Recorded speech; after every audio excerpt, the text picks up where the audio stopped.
New digital payment rules. আর শুধু OTP নয়, ডিজিটাল পেমেন্টে আসছে নতুন নিয়ম।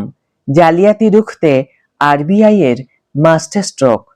High everyone, welcome back to my channel অঞ্জনার ব্যঞ্জনা। বন্ধুরা, তোমাদের সকলকে আমার এই ছোট্ট ইউটিউব চ্যানেলে স্বাগত জানাই। ভারতীয় রিজার্ভ ব্যাংক ডিজিটাল পেমেন্টের নিয়মাবলীতে এক বড়সড় পরিবর্তনের ঘোষণা করেছে, যা 1 এপ্রিল 2026 থেকে কার্যকর হতে চলেছে। এই নতুন নিয়মের প্রধান উদ্দেশ্য হল ডিজিটাল লেনদেনকে আরও সুরক্ষিত এবং ব্যবহারকারী বান্ধব করে তোলা। বর্তমানে আমরা যেভাবে অনলাইন পেমেন্ট করে থাকি তাতে বেশ কিছু গুরুত্বপূর্ণ পরিবর্তন আসতে চলেছে।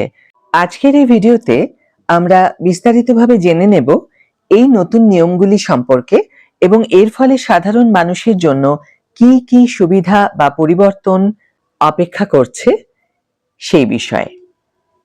ডিজিটাল ইন্ডিয়ার যুগে অনলাইন লেনদেনের ব্যবহার দ্রুত গতিতে বাড়ছে। UPI, debit card, credit card এবং বিভিন্ন ডিজিটাল ওয়ালেটের মাধ্যমে আমরা প্রতিদিন কোটি কোটি টাকার লেনদেন করছি। কিন্তু এর সাথে সাথেই বাড়ছে ডিজিটাল জালিয়াতির ঝুঁকি। সাধারণ মানুষের কষ্টার্জিত অর্থ সুরক্ষিত রাখতে এবং ডিজিটাল পেমেন্ট ব্যবস্থাকে আরও শক্তিশালী করতে ভারতীয় রিজার্ভ ব্যাংক এই নতুন নির্দেশিকা জারি করেছে, যার নাম authentication mechanism for digital payment transactions directions 2025। নতুন নিয়মে সবচেয়ে বড় পরিবর্তন হল টু ফ্যাক্টর অথেন্টিকেশন অর্থাৎ 2FA। এই ব্যবস্থায় এতদিন পর্যন্ত বেশিরভাগ ক্ষেত্রে দ্বিতীয় স্তরের প্রমাণীকরণের জন্য আমাদের মোবাইলে আসা SMS ভিত্তিক ওয়ান টাইম পাসওয়ার্ড অর্থাৎ ওটিপির উপর নির্ভর করতে হতো।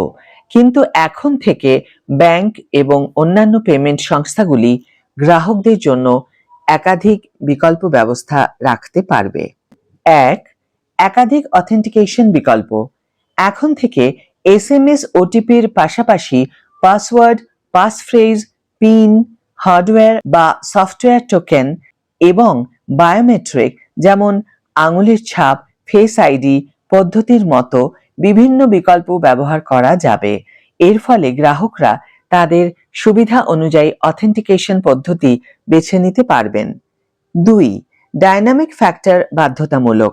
প্রতিটি লেনদেনের জন্য অন্তত একটি অথেন্টিকেশন ফ্যাক্টর ডাইনামিক বা পরিবর্তনশীল হতে হবে, অর্থাৎ প্রতিটি লেনদেনের জন্য একটি নতুন এবং ইউনিক কোড বা প্রমাণীকরণ তৈরি হবে। এটি লেনদেনের নিরাপত্তাকে আরও মজবুত করবে। 3. ঝুঁকি ভিত্তিক যাচাইকরণ। ব্যাংক এবং পেমেন্ট সংস্থাগুলি এখন থেকে লেনদেনের ঝুঁকি বিচার করে অতিরিক্ত যাচাইকরণের ব্যবস্থা করতে পারবে, যেমন গ্রাহকের অবস্থান, লেনদেনের ধরন, টাকার পরিমাণ এবং ব্যবহারকারীর লেনদেনের ইতিহাস বিশ্লেষণ করে যদি কোনো লেনদেনকে সন্দেহজনক বলে মনে হয় তাহলে অতিরিক্ত স্তরের নিরাপত্তা যাচাই করা হতে পারে। 4. গ্রাহক সুরক্ষা। নতুন নিয়মে গ্রাহকদের সুরক্ষাকে সর্বোচ্চ গুরুত্ব দেওয়া হয়েছে। যদি কোনো ব্যাংক বা পেমেন্ট সংস্থা এই নতুন নিয়মগুলি মেনে চলতে ব্যর্থ হয় এবং তার ফলে কোনো গ্রাহকের আর্থিক ক্ষতি হয় তাহলে সেই সংস্থাকে সম্পূর্ণ ক্ষতিপূরণ দিতে হবে। 5. আন্তর্জাতিক লেনদেনের জন্য নতুন নিয়ম। 1 অক্টোবর 2026 থেকে আন্তর্জাতিক কার্ড নট প্রেজেন্ট অর্থাৎ CNP লেনদেনের ক্ষেত্রেও একটি বিশেষ যাচাইকরণ ব্যবস্থা চালু করা হবে, যা বিদেশে ভারতীয় কার্ড ব্যবহারকারীদের জন্য অতিরিক্ত সুরক্ষা প্রদান করবে। এখন প্রশ্ন হলো, সাধারণ মানুষের উপর এর কি প্রভাব পড়বে? এই নতুন নিয়মাবলী সাধারণ মানুষের জন্য ডিজিটাল লেনদেনকে আরও সুরক্ষিত করবে। একাধিক অথেন্টিকেশন বিকল্প থাকায় ব্যবহারকারীরা নিজেদের পছন্দ অনুযায়ী সুরক্ষা ব্যবস্থা বেছে নিতে পারবেন, যেমন যেখানে নেটওয়ার্কের সমস্যা রয়েছে সেখানে এসএমএস ওটিপির জন্য অপেক্ষা না করে বায়োমেট্রিক বা অন্য কোনো বিকল্প ব্যবহার করা যেতে পারে। যদিও প্রাথমিকভাবে এই নতুন পদ্ধতিগুলির সাথে মানিয়ে নিতে কিছুটা সময় লাগতে পারে, তবে দীর্ঘমেয়াদে এটি ডিজিটাল জালিয়াতির পরিমাণ কমাতে এবং মানুষের আস্থা বাড়াতে সাহায্য করবে।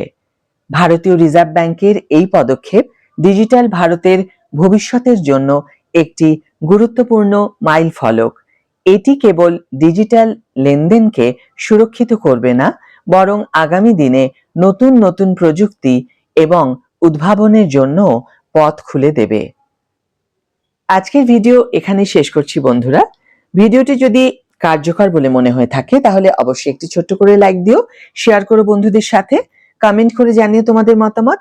যারা এখনো আমার চ্যানেলটিকে সাবস্ক্রাইব করনি তারা অবশ্যই চ্যানেলটিকে সাবস্ক্রাইব করে আমার পাশে থেকো, আর যারা অলরেডি সাবস্ক্রাইব করে দিয়েছো তাদের জন্য আমার অনেক ভালোবাসা এবং অনেক ধন্যবাদ। আজ তাহলে বিদায় বন্ধু, দেখা হবে পরের ভিডিওতে। ভালো থেকো, সুস্থ থেকো, সঙ্গে থেকো।